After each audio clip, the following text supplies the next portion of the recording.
Hey, welcome to Musing episode number 393. We got a fun show today. So we're going to jump right into things with Scott doing his quick ad read, and then we'll get some guests.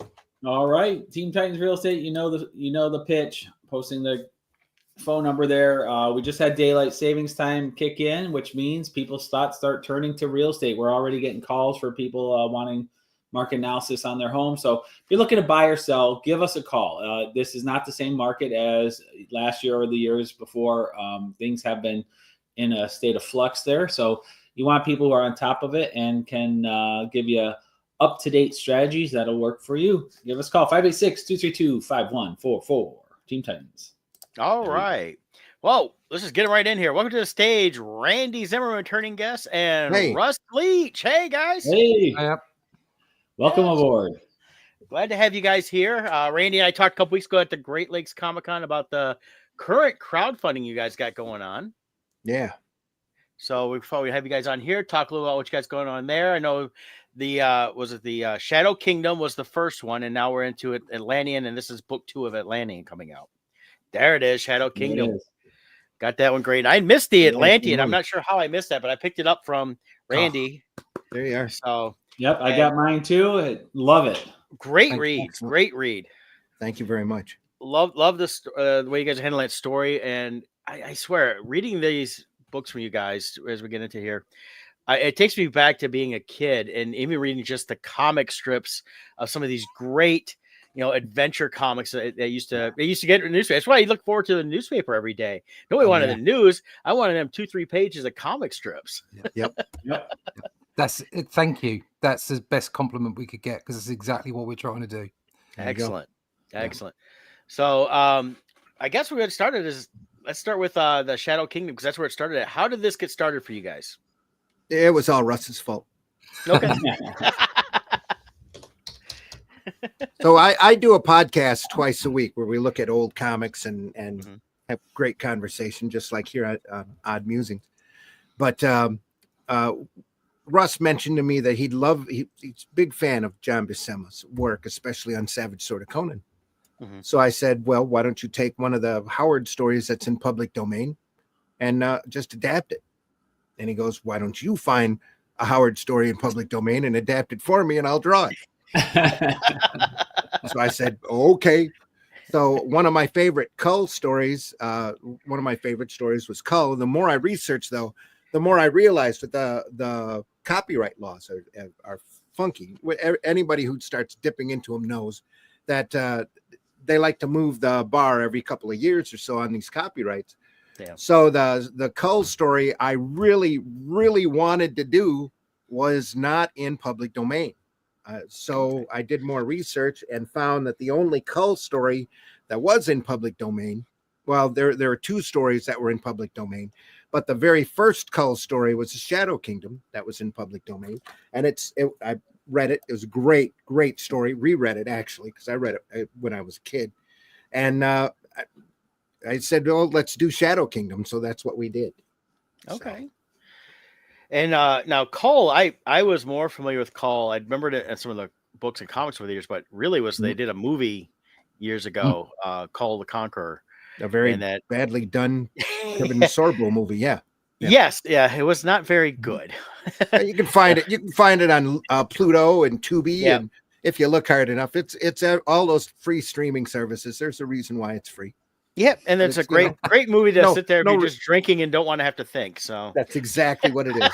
It's an 80s beer movie, late night, brain check film. Yeah, exactly. It's a great. Kevin, if you're out there, we'll do a book with your likeness. I do it in a heartbeat. Oh yeah. That's no reflection on Kevin Sorbo. No. I was just saying, wasn't Kevin. You can't blame Hercules. You can't blame an actor for really crappy writing. Not at all. It's like blaming an artist for really crappy writing or blaming a writer for really crappy art. So exactly, yeah. But the more research I did into the story, the more it was obvious that we had to do it, because not only is that the one of the few Cull stories that were actually in public domain, but the Shadow Kingdom is the first story that Howard did that is in that genre. It literally defined the sword and sorcery genre. And he took months working on it. He'd write it and shelve it and not be sure about it and write it, rewrite it. And then once he sent it to Weird Tales, they picked it up right away. So he said, cool, here's another dozen stories. And they only took one more of those.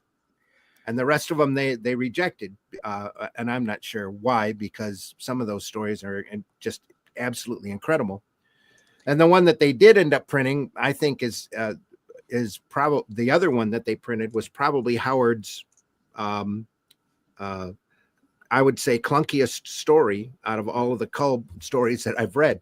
But Shadow Kingdom was it. It was just a perfect story. And when it sat there and started breaking it down to comic pages, it just naturally broke down.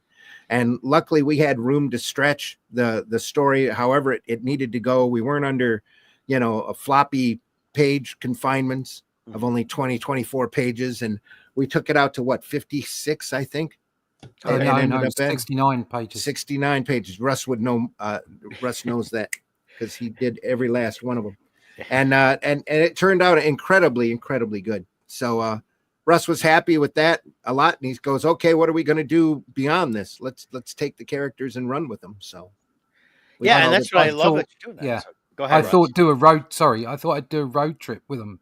So it's like a buddy cop road trip, Planet of the Apes TV series kind of thing. And I just thought these guys, they could just go out into the world and have adventures based upon the final couple of pages of the book where Cull insisted that he'd hunt the Serpent Nation down.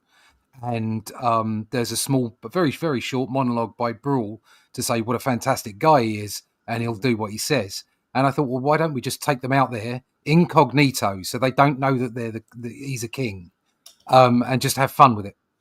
So you've got an arc where they're kind of after the Serpent Nation, but at the same time you can drop off for a dragon or a witch or a warlock or whatever, and chuck an adventure story in. And actually, we started off with an adventure story. It was very brave by Randy, but it was an adventure story, and then we kind of wound up at the end, pointing to where we're going. So that's the idea: is just to entertain and have fun with it. Be consistent. So we want to bring 3 out a year, and three at 50 pages plus a year is a fair amount. But keep it serialized so that people can jump in and enjoy it. But at the same time, you can pick up a single book and just enjoy the story. So the old comics that you were saying, that's where we are. So I think that's what really drew me to it in the first place, was the fact that it was just like a jump on in, have fun. It is serialized, but that's what was great about all the old serialized comic books and comic strips back in the day was you could just, if you got an issue as a kid, you jumping in, you didn't feel really too lost. You got you right into it and what's going on. You could figure it out right away. And then when you picked up the previous stuff, you picked up on more nuances in that, but it wasn't so heavily dependent upon the previous issue to have the next current issue. Yeah, and there was always a start, middle, and end to each issue. So you might not have a resolution of a complete story, but you had an adventure every issue. So it was easy to jump in and go, I'd like to carry on with that. And comics tend not to do that these days, at least mainstream, corporate, let's call them corporate comics. Don't tend to do that. Yeah. Yep.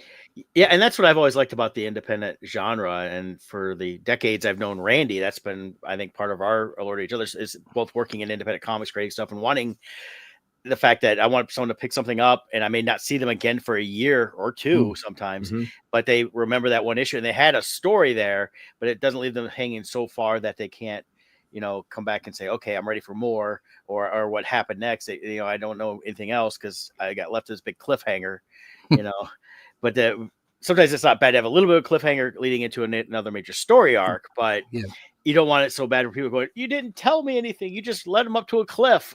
And then dropped them off. Yeah. They spent 25 pages having nothing but pizza. Yeah. Pretty much. It's kind of like some of those. As much as I love Spider-Man, I got so tired for years ago of it'd be a whole issue of just Peter there whining about whatever. And I'm like, I didn't need 24 pages of him crying the whole time. I wanted at least 18 pages of him punching the vulture in the nose. That's exactly. what you want. You want to be entertained. You want it to be fun. So I was rereading on the Atlantean last night, and just I read the first story again last night. One is you really captured like I said, the comic strip, but you also captured that whole Dungeons and Dragons feel with everything there, with the RPG feel of that. And I love it. It's called the Demon's Breath, the pub they're in. I'm like, this needs to be a real place. You got some Yeah, you'll great see more of that in future volumes. There's a lot more going on. Yeah. So that was a great place. So you guys got the Shadow Kingdom going, and then now we're going into the Atlantean. So this is a wholly original story versus what the Shadow Kingdom was an adaptation. Yep. All right. So no intimidation at all trying to follow Howard either. None. Yeah. Now I know a lot of people may not know who Robert Howard is. Oh, you man. If you don't find out. Okay, kids. Yeah. I yeah, you really do need to find out. Absolutely. I mean, there's tons of stories. You mentioned about him, some of the stuff way back then, they just dropped it or didn't like it or whatever. I think he was so far ahead of his time on what he was creating that I think it's taken, even now, people don't fully understand how great the storytelling was and the worlds he created. They think they do because they've seen other people that have learned from that to create their own, even for like Bakshi animation, other stories. You got the Conan movies based off his Conan stories, things like that. So I think really people need to learn who Robert Howard is. I know one of the ways is, if you want an easy way, is to watch the movie that came out in the 90s with Vincent D'Onofrio. It gives you more of the manic side of who the man was and kind of where he got the idea for a lot of this stuff. From what I've read, that's a little over dramatized, but man, he really does. D'Onofrio does such a great job with it. Yes. And I mean, you don't get a lot on who Robert Howard was out there. There's not a lot of information. So, I mean, what they did for that, it's over dramatized, but it's also really about the best information I think we have out there, because he was such a reclusive person. Yeah, but the thing is, the stories are so good. The yarns are just and I mean, when I say pulpy, I mean pulpy in the best of ways. He literally created that genre, and he was Cull. You go in and everything that I've read about Howard, he created Cull as part of him. It was almost like a self-insert in the best of ways. Cull's very retrospective. He's always questioning himself. But when it comes time to fight, that bloodlust will kick in, and he'll do the madman barbarian thing. And that the thing was with Cull, that he had so many stories that the Weird Tales editor, whose name escapes me at the moment, just rejected him. He ended up figuring out what the problem was technically, and he takes one of the Cull stories and strips off the character's retrospection, worrying about where he is and who he is and where he's going, and he ups the rawness of it, adds a demon sword, and then resubmits it, and that's the Phoenix and the Sword, which is the first Conan story. Okay. See, that's the one thing I don't know myself, of course, as what I have read over the years. It's just stuff you find and pick up here and there. You find something like, oh, that's a Conan story. You never know they don't have anything. I'm sure you can find it now online, but back as a kid, I couldn't find stuff that said which was the first one, which was this. You're just finding collections and things like that. So, and as different publishers just do stuff out there, you go on Amazon, there's a whole ton of stuff. It's like, I completely forgot he did Solomon Kane. Oh yeah, Solomon Kane was before Cull was created, but it's got all of those tropes. You see little seeds of that planted all through Solomon Kane. He wanted to go back in time to a time where he didn't have to worry about being historically accurate, because there was no written history at that point. So whatever he put in there, that was history. Oh, I think that was the best part of it. So, and then with Conan is about 200 or so years. I think it's thousands. It's a couple thousand years after Cull, and still in that period where there wasn't any written history. So he was able to make a lot of that up as he went along. I think the Thurian Age and the Hyborian Age is punctuated by the sinking of Atlantis. Yeah, just about. So grand disaster. Yeah. And I think that's what a lot of people find it very interesting. Is the fact you call it the Atlantean, so it is set around that time of Atlantis, which is as more myth than fact anymore. Yeah. Well, we chose that name partly because of the copyright rules. Yeah. Obviously, we can't put Cull on the cover.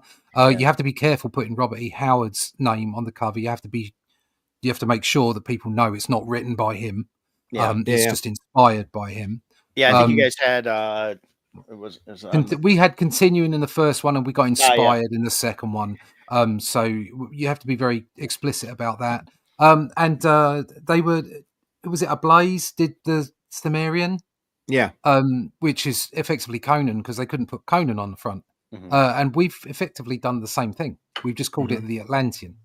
So the Cull is the Atlantean as Conan was the Cimmerian. So yeah, that's Go the way ahead. we worked it, and it got Yeah. around two things.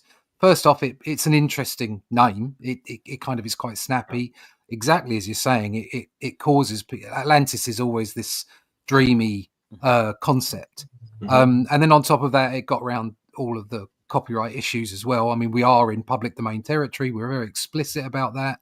The characters are from the Shadow Kingdom, which is explicitly in public domain. So that's all we're doing. We're quite set within that and happy with that. We just had to make sure what we put on the cover was worked with that as well. Yeah, we've So run into that with our Crimson Shadows as well, and Scott can talk to you about that. So Yeah, and with the moving forward in the Atlantean series now, you said you're going into new territory with your own original writing. So, what are some of the challenges you found in trying to pave a new path story wise, but trying to keep the same voice of the original? Well, that's part of the fun, part of the challenge, really, is to keep those elements going, and you also have to stay away from anything that might be recognized as a cult trademark that they've used before. For example, the Marvel Cull had a squared off crown when he was king, and he had a big scar across his face, and those identifying marks he hasn't quite gotten to yet in our story. He's not king of Atlantis. In the Shadow Kingdom, he becomes king of Valusia. He is an Atlantean who was exiled, and then he fights his way into the kingdom of Valusia, claims himself to be king, and then in Shadow Kingdom finds out that it's been overrun, or there's a conspiracy to take his throne by a race of shape-shifting lizard people.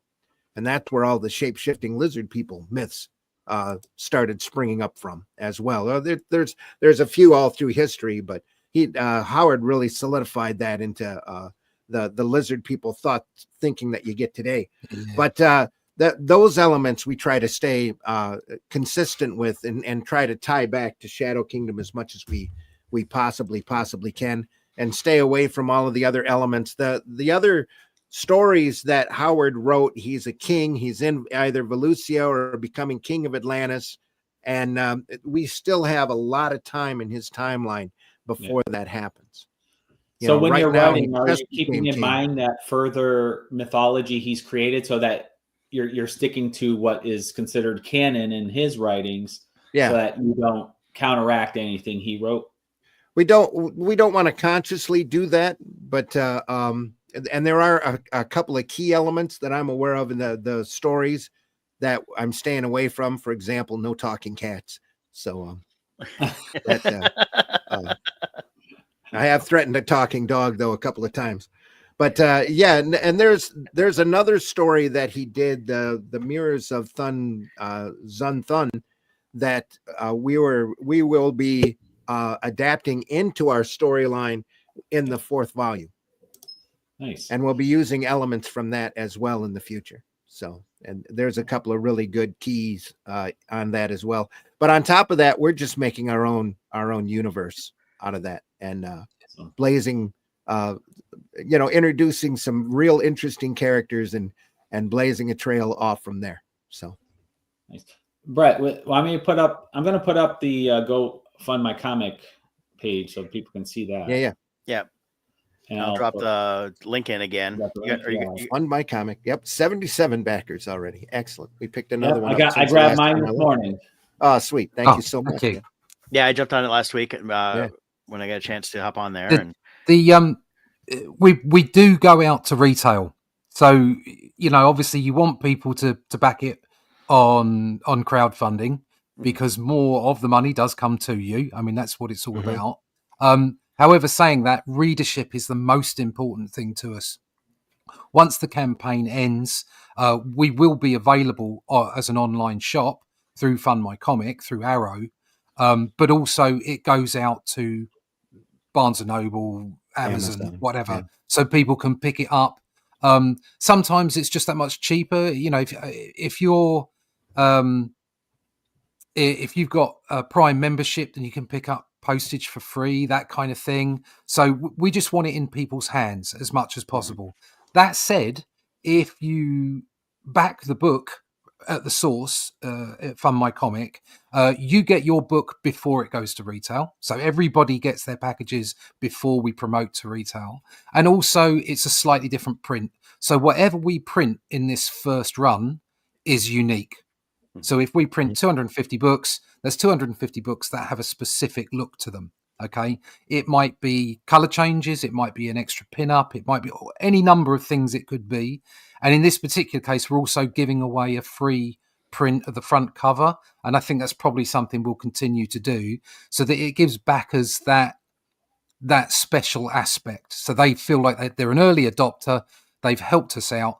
They're there with us all the time, and they get something special. But once that's done, if people don't have the money to do that, or if people miss it, then it does go to retail, and it means that people can pick it up there. So what we're trying to do is cover all those bases and just build our readership as wide as possible. Now, you mentioned going to retails.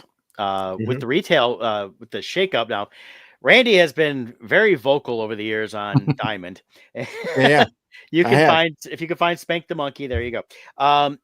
With the changes happened, what kind of paths are you guys using to get it out there on the retail?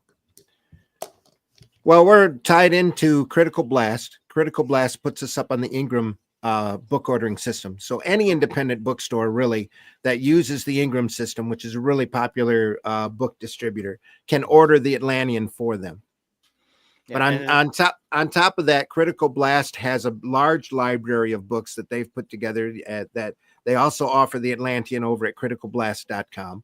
And they put us up on Barnes and Noble and Amazon, the big books storefronts that air as well. And we're hoping to get where we're looking at putting together an Arrow Comics like storefront over at fundmycomic.com as well, where you'll be able to order the Atlantean directly from Arrow if you want.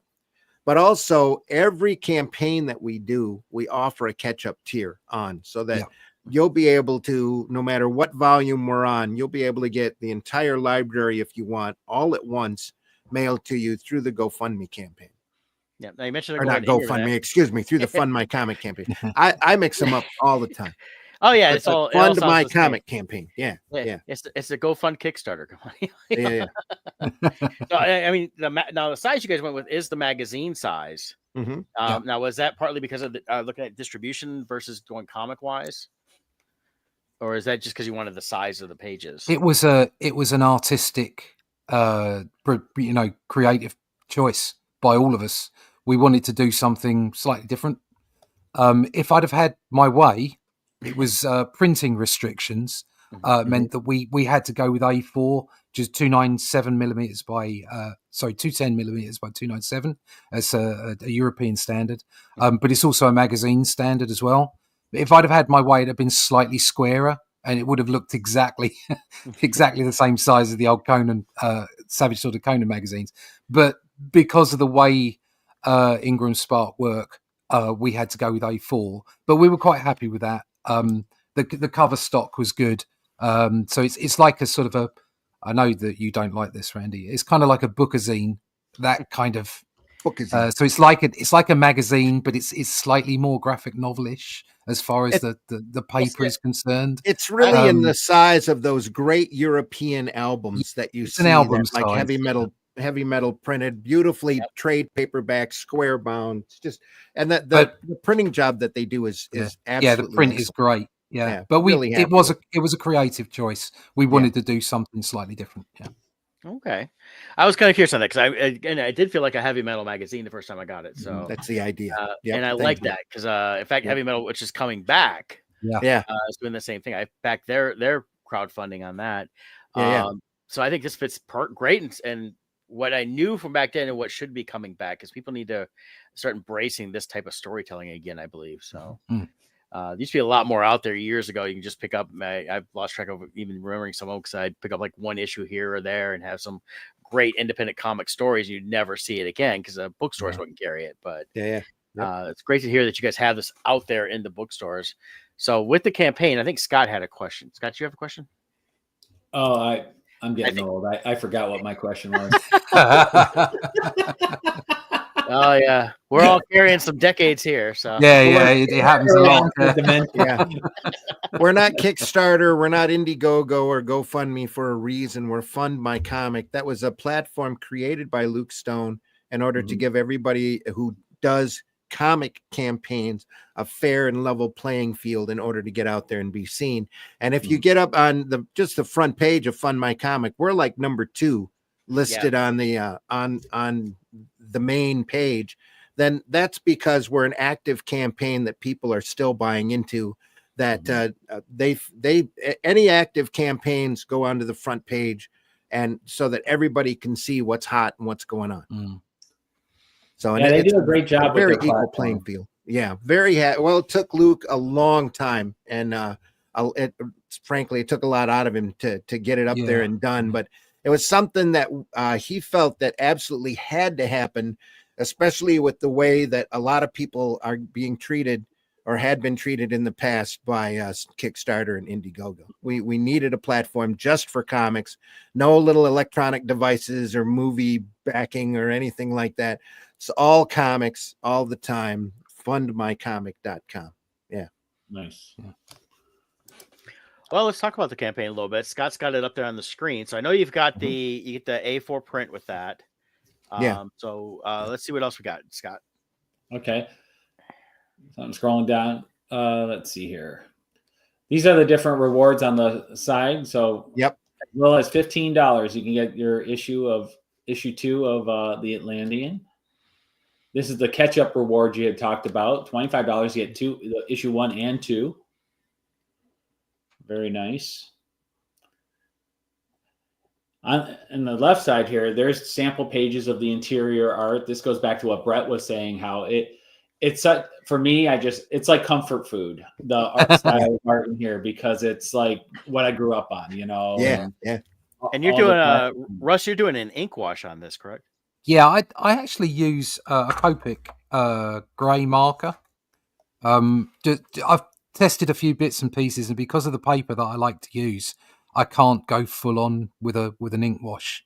It just crinkles the paper up. So I started using different tools, and at the moment I'm using a Copic marker, but I'm still testing different things. So I may end up going to a brush and ink if I can find the right ink or if I can find the right process. I really like the Copics. I used those when I was doing the sketch cards and stuff for companies. They do a good blend with each other. They do. Yes. I've actually the second one is better than the first one. I've kind of got to grips with it a bit more. It's coming out okay. I'm quite pleased with it. Nice. Here for just $45, you get the book and a signed print. That's very nice.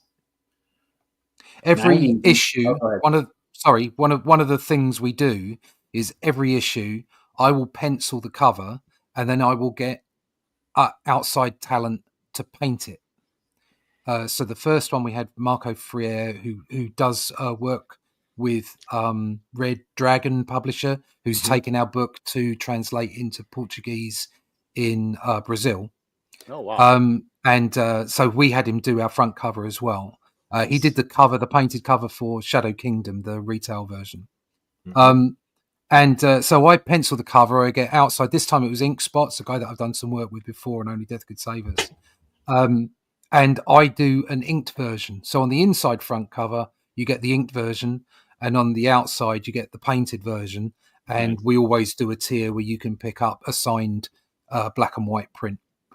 So that's why we do that. And it's just a thing. It's just like a unique selling point. That's what we do with the book. And I think from now on, we didn't do it with the first one, but from now on, we're also going to have the front cover as a free A4 print for anybody who backs us in the campaign. Yeah, I got to see the work up close of the painted cover versus like the inks and the pencils. And when I saw Randy over at Great Lakes Comic-Con, and he does a phenomenal job with the painting of of really staying true to your original art, but really bringing it up to this amazing feel of that like I loved when I was growing up the Dungeons and Dragons books and games, the cover art, that painted look, and I feel like you guys capture that in this. Great, thank you. Yeah, I mean that's another creative decision we had. We wanted painted covers. We wanted to fit that savage sort of Conan feel, Dungeons and Dragons feel, where you get those covers and different styles as well. Yeah, those old great 70s black and white magazines, like you saw Marvel kick out in that. It's really in that ballpark. Yeah. We're doing what we love. I think that's, and touch wood, we've had a lot of great comments about it. It shows because we love it. Yeah. So it comes through on the pages. So if you do also get an original sketch. Yep. $90, you get the issue and an original sketch. That's great. I mean, if you go to a Comic-Con and order a commission, you're easily paying that. So that's a great deal, and you get the issue with it. Mm-hmm. Then original page art. This is always fun if you're a collector to get those original comic book pages. Yeah, remember back in the old days, it's rare now to get original art because so much is done through computers. I remember seeing the whole books of original page art and going through those and just being amazed. When I remember a Comic-Con I went to when I was like 10 years old, and I got to see original Spider-Man art. Mm-hmm. And like, it just captivated me that like, wow, this is the actual page, that some of this is for, I mean, hopefully, when I'm dead, they'll be worth a lot more. So it'll be for my kids. So I'll just hand it over to them and see what they can sell. But I went on a journey. So without it to being too long a story, I'd had other careers. And I was accepted as a penciler for Marvel in 95. Never actually got any work, so I carried on paying my mortgage, being an art director. I did lots of different things, had my own business or stuff. So I ended up coming back to comics in 2010. And I was exclusively digital. I was scared to death of inks because I'd never done them before. I'd obviously penciled, but I'd never inked. It scared me senseless. So and having come from a very digital background with the career that I'd had, I jumped straight into a screen. I bought myself a Cintiq, and I just got on and did that. And I picked up gigs. I did Doctor Who and some Marvel stuff. Did Batman more recently. But over that time, I found myself desperately wanting to do real artwork. Real artwork. That's tough on people that do digital artwork. Sorry, folks. Physical artwork, traditional artwork. Yep. And anyone who says that, you look at the whole AI topic. Anybody that says doing it digitally is cheating is an idiot. Okay, it's not cheating to do it digitally. It's just a different tool. You still have to come there. You still have to come to the party with your abilities, with your skills. So I over the period, I did Only Death Can Save Us, my first graphic novel all on my own. And some of what I wanted to do was offer some of the pages in ink. And I'd done everything digitally because I wanted a certain feel. And so I ended up doing 4 or 5 pages, traditional pages to sell. And I managed to sell them all, which I was really pleased about. And I thought, do you know what? I'm really enjoying this. So over the period of time, my process has changed. So what I do now is I pencil digitally because it's quick. It's like having a light box and just doing your photocopies and whatever, your different bits and pieces that you do. But you're doing it all on layers. It's dead easy. And then I print out an A3, like a artwork size to the printer, and I stick it on my light box, and then I ink over the top. And so my process has completely changed, but it means that I've now got stacks and stacks of traditional art. So at any point in time, if somebody wants any, they just have to contact me, and I will sell them anything. But at some point, I'd like to have them in a library, like on an eBay shop or something like that, so that I can be a little bit more proactive. But every campaign will have traditional art for sale. Yeah. Sorry, Nice. long story, short as I could make No, it. that's good. No, actually, I love the process, and that's actually the process. I'm more a writer. Scott would say I can doodle, but that's about it. Um, but I told some of these, especially younger people at the shows we do over the years, they're all doing everything digital. I'm like, you need to start doing some little traditional too. Yeah. And actually, you can do exactly what you said. They sketch it up digitally, print it out, and then do the inks, and that's when they can get into nuances and the fine. Yeah. Yeah. In fact, and we've done that. Kevin does the inking on Scott's Crimson Shadows, and I know he's Right. printed out pages and done the inking that way versus Oh, brilliant. digitally. So, and Yeah. not on every single page, but on certain ones and certain stories, parts, and things like that. Yeah. I think it's a great way to get some original artwork out of there, but still using, as you said, tools. The digital Yes. stuff's a Yeah. tool. It's not AI. I mean, I've heard the drawings people look at mine, they go, "Oh, did you do that digitally?" I'm go, "What do you mean by that?" And before any terms of AI, the last couple of years, they're like, "Oh, I don't know." I'm like, it So doesn't I matter. find- If what you I got find a with hand with a using, pen and you're drawing, it's Exactly. Yeah. doesn't What matter. I find using digital too, though, is I love, like when I do the conventions, I love doing original drawings on the spot, though, because there's a mind hand muscle connection and how you get proportions and everything. And Oh yeah. and what the danger with digital I find is if you do it too long, because you can quickly make adjustments and fixes, Yeah. that muscle memory gets a little lazy, a little atrophy happens, and then your proportions will be more off. And I find if you go back to traditional drawing, your digital drawing will be much faster because you don't have to do so many corrections because you keep that mind muscle connection fresh. Mhm. So Yeah. for Absolutely. me, Yeah. going back and doing hand-drawn work on paper, I love doing sketch covers and commission drawings for that reason, because that kind of, it's like if you go work out, if you're constantly doing machines, every now and then you want to throw some free weights in there just to kind of yourself out and get everything working together. And I feel like that's traditional versus digital, but you still need the talent for digital. You still got to creativity. You got to understand the setting, lighting, all that stuff. So it's not just like Brett was saying, people will be like, did you draw this freehand or digitally? I'm like, oh, both, because I have a yeah, exactly. Yeah. I think everybody thinks I probably draw with this, which if anybody's ever tried to draw with a mouse, it's no, don't do it. It doesn't work. The old remember old Windows Paint. Yeah. Yeah. So as this is ongoing with the Atlantean, I know you're looking at 3 a year. Do you guys have an end point, or is it just going to be just continuous stories? And that's part of the fun. We're just going to keep stretching it out and seeing how we'll stop when people stop reading. Okay.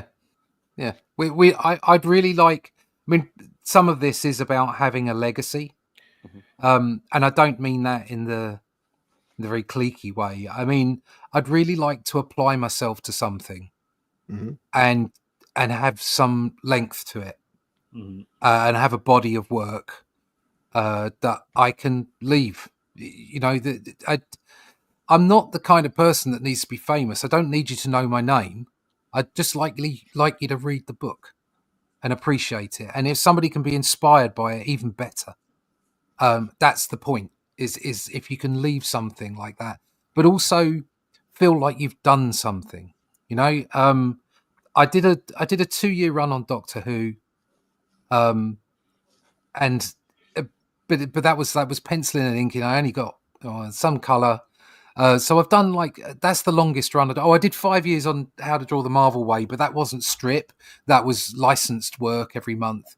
So it felt good to be on something for that long, but I was obviously not in control.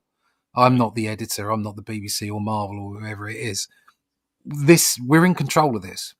Right. And if we want to make it last and people want to read it, obviously there's no point in banging your head against a brick wall if nobody wants to read it. But as long as people are enjoying it, we're enjoying making it. And I think that's what's most important, really. Along your lines of wanting legacy, like for me, I did licensed Star Wars work and some other stuff. It's fun in the moment, but there's something about when it's your creation Mm. and your story and you're putting out there.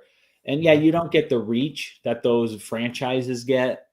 But it's so rewarding when you're at a convention and someone buys your book and then they come back and they want another because they loved it. And there's something so satisfying to that the license work just never gives you. Yeah, absolutely. Yeah, I mean, I got to work on Doctor Who magazine, which was kind of like a thing from when I was a kid. Mhm. So that was a big thing, and I drew Batman for a year, and that was a big thing. That's out of my system now. I got those two things, and I'm like, yeah. I mean, I'd love to draw for 2000 AD, but really, I'd love to draw for 2000 AD from 1982, not from 2022. So yeah, that's not a never though. If you're out there and you want me, I will draw for you. I'm like I am an art monkey. I will have a pencil and do anything. But I got to do those things, and that's great. Just like you're saying, you got to do those, but they don't satisfy you. I'd rather have, I'd rather have 100 or 500 people reading our books and going, that's great, I really love that, than 50,000 or even 5 million people seeing my art and not knowing who the hell did it or why they did it, and just have somebody else's brand over the top of it. You just become one of the many. I think that's partly why we have some of the problems that we have with the big brands, is that people want to apply themselves and leave their mark on these large brands instead of being respectful to them, which means, you've got two things going on there. First of all, be respectful to the brand, write Spider-Man, not you as Spider-Man. Okay. But secondly, the creators themselves are having that trouble in a lot of ways because larger companies won't take any chances. They won't do something new, look, you got this talent on your books, get them to do something new, not to just regurgitate everything that's been done before. And so you've got this thing going on, and that's why independent comics are so great. I think that, that's exactly why I like doing them and why I like being a part of them and reading them and writing them and creating them. Is I like having, like you said, that legacy. It's work that I did. And I got asked when I first started doing this, do you want to eventually get a job with one of the big three or whatever at the time? I was like, no. I said, I'd rather just do my own thing. I don't want some jackhole editor saying, oh, sorry, we don't like that, Or the companies we do want to work for, like Russ said before, are long gone. Decades. They're not the same. Past. They're not the same anymore. No. Yeah. Don't meet the your characters heroes. Aren't the same. The icons are. I tell everybody, all of my heroes died at Crisis and Heroes Reborn. They've just been replaced with soulless zombies ever since. You want to read the good stuff, you got to go back and you want to read a really material. If you want to read a really good superhero comic, like adventure superhero, there's a guy in the chat, Genuine Comics, Dave. Yeah. And he produces Perfect 10. Okay. And that is a cracking comic. He does a fantastic job. Absolutely fantastic. And he's in the same vein as we are here on this panel. It's like it's about adventure and fun and entertainment. And that's what's the most important thing about comics. I think you should be entertained. I think comics are great from the perspective of getting kids to read. I think they're very undervalued in that perspective. But if you're marketing in the way that Marvel does, you're not actually marketing to kids anymore. And they haven't done for a long time. I wouldn't put half the stuff that Marvel kicks out in front of a 10-year-old child that they're in my house. I just wouldn't do it. It doesn't matter who the relationships are with. Okay. I don't want the relationship stuff. I want action and fun and entertainment. I don't want a writer talking down to me. Something that we did with the Doctor Who Adventures. Jason Quinn, who's the editor now of Doctor Who magazine, is he always wrote up, not down. And something that they did, with Marvel comics when I was a kid, is I used to have to go and get a dictionary to find out what a word meant. And that doesn't happen anymore. I don't see that happening in corporate comics anymore. It's full of messaging and all kinds of other stuff instead of just entertaining. And And so comics can be educational. They're the best storytelling medium there is. That's my personal opinion, although I am right. And that's why they should be read, and they should be entertained. But it's not just about the educational aspect. They're great for sharing cultural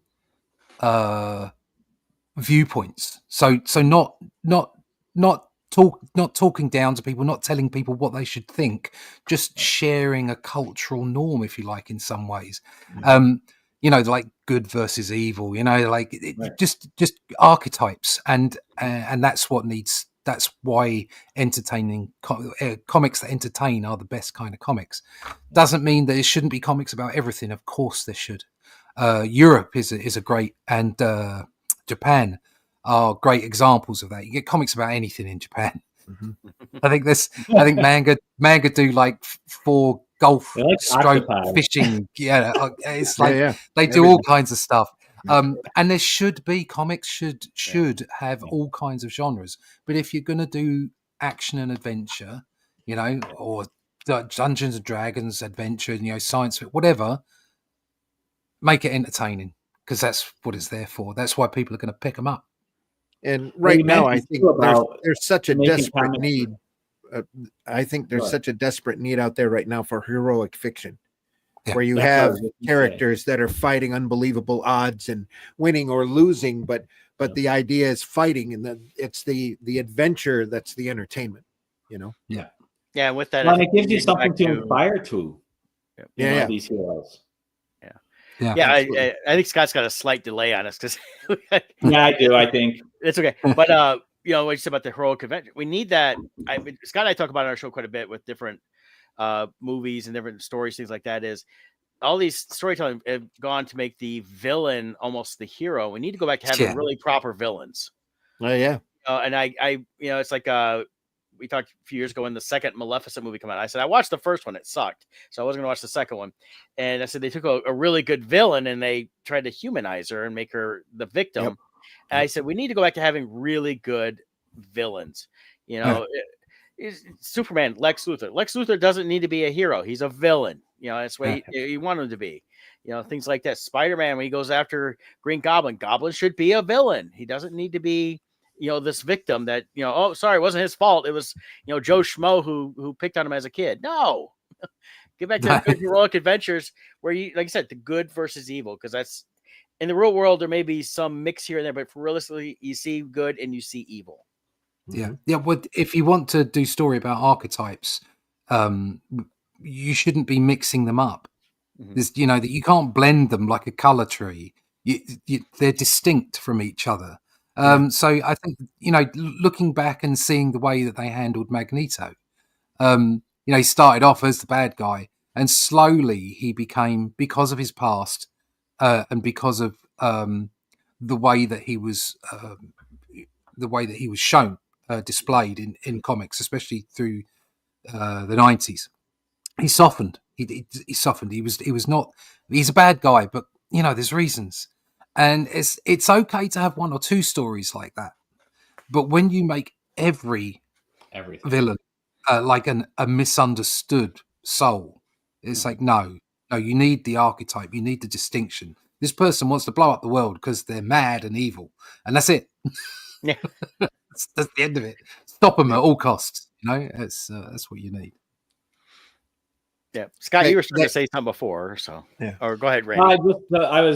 Randy made the point. It was just everything shades of gray now, and to Russ's point about needing comics for children again. Growing up, these are fake stories, but they inspire you as a child. They grow your imagination. They give you ideals to want to emulate. They give you something to do when you run outside and play. Right. Yeah. And it's and then when real life scenarios happen, you have that kind of infused in your psyche of wanting to do what's right, to stand up to something that's bad. Yep. And that's valuable as a society as people become adults. But when everything is shades of gray and muddy and we have to understand why they're bad. No, it doesn't matter why. If you're evil, you're evil. It's sorry you had a mommy issues, but you can't do this. You know? And that's what I've been. And I think for at least the first 3 phases of Marvel for the cinematic universe, for me, that's what was really good about the Steve Rogers character, Captain America, is he emulated that. He gave us something to rise up to instead of making him flawed into, everyone else. Let the heroes be something to rise to. Yep. Yeah. And that first film, the Red Skull, was evil. He was a bad guy. It didn't matter that he'd been experimented on. You didn't feel sorry for him. He was bad. He was bad. He was bad. That's it. And that's why it works so well. So I thought it was a great film. Yeah. No, definitely on it. Well, we're getting close to wrapping up here, guys. Besides the ongoing Atlantean, do you guys have anything else in the works you want to promote? The Atlantean for us is certainly my main focus. Okay. Because it takes so long to draw. That's my focus. I do have 2 other books to my name. That's Only Death Can Save Us 1 and 2, which again you can pick up at retail. The third story is written. It's just on hiatus because I'm deep into sword and sorcery now. But here's his website here. There you go. Okay. Yeah, there you are. So you can pick up those books, but the Atlantean's really where I'm at the moment. That's my my passion at the moment. So we're hoping we can continue putting those together. I hope so too. I'm really enjoying reading them and seeing what will come out in the second one here. Okay. Yeah, when I'm not writing, sorry, I didn't mean to step on your. That's all right, man. When I'm not writing Atlantean and making lots and lots of notes, I'm currently putting together a collection of an old series that I did for Arrow Comics way back in the 80s called Tales from the Aniverse, along with Susan Van Camp, and we'll be putting an omnibus out on that here probably in the 3rd quarter. We'll have a campaign for that over at fundmycomic.com as well here soon. It'll be an Aniverse omnibus, all of the Aniverse stories, all of the Varsos Vixen stories, even the ones that Sue did with a brand new cover by Sue Van Camp. And if you're familiar with her work, she's doing just amazing stuff back at the same level that she was before. And then after that, we're also going to do a 3rd volume of fan art, and we're working on. I want to do some original stories for that we're hoping to have in those books as well. Sue's already done a Vixen story where she introduces a new character and kind of finishes off a lot of the storylines that were started in the Vixen's end of things. We want to do the same thing with Aniverse. So looking forward to, I'll be concentrating on that. Then I have a Spank the Monkey project that I've been putting off and on hold for way too long about the history of comics that I want to get to and get finished. So that'll be. Yeah, you've been talking about that one for a while there, Randy. Too long. Tell all. Yeah, pretty much. I'm still looking at. I'm thinking of adding a few more pages because the more I get into comic history, and I love comic history, the more I learn, the more I want to throw into the book, the more information that needs to be there. I'm 40 pages into it already, and I'm just up to the creation of Wonder Woman. I have to say, of all the people I know and ever met, I swear, Randy, you are the walking library of history for comics. You I just love this know stuff. The backstory to everything. Yeah, it's amazing. Yeah. It just fascinates the heck out of it. And again, like what you Russ actually was lived a lot of it. Yeah, well, the last 4, I'm an old man. Yeah, the last 4 decades or so. But yeah, it's such a rich history, and there are heroes and villains and just every kind of story that you can imagine all wrapped into comics history. But that's why I love doing the podcasts that we do. That's really how I got to know Russ and also Glenn Fleming, who's got almost as much experience putting comics together as I do. The 2 podcasts we do, all we do is look at old comics. Oh, I love watching that. We talk about how great they are, what inspires us, or with the case with Crime Does Not Pay lately. We've been covering those every Sunday. We've been tearing those apart for one reason or another. And that's an old 50s true crime comic that if you enjoy those true crime stories you see streaming on TV, this is as raw as those books, all tales of mobsters and that, where they all get it in the end with real 50 sensibilities to it. So a lot I of love that how can you be guys a go lot of page fun to by go through. page. Yeah, yeah. And you it's an open discussion about all things, the storyline, the artwork. I always find it funny though when you point out like when it's a very inconsistent thing where like the artwork is completely like it looks completely different from page to page, or or certain elements just make no sense why it occurred. So I always have fun when you guys start doing that. We currently We do. have a thing with artists drawing stairs. So Yes, yeah. it's not an easy thing to do. Got to get it right. Yeah. Well, see, and that's where digital helps out because you can just draw it once and then copy it and paste it in every time. There you go. If you have to. Yeah. Now, do you have a link at all, Randy, for your podcast, or where can everybody find those at? We are archived over at the Indie Comics Network. That's the big main archive. Russ archives the shows also over at Comic Book Black Belt YouTube channel. And then I have a Randy Zimm channel over on YouTube as well. Please like and subscribe. All of them, any type of comments, watches to your heart's content. It's old farts talking comics is what it is. And we just love what we're doing. We're inspired by what we look at. And we try to mutually learn from each other. And I know it's helped all of our artwork going through that. Yeah, there you are. There's a lot of other programming over at Indie Comics Network as well about comics and animation and things like that. You have to nose around the site a little bit. If you get into the, I think it's the live section, we're all interspaced in there, how we come out every week. And we do, I think 5 or 6 different programs. There's Sunday Funnies on Crime Does Not Pay.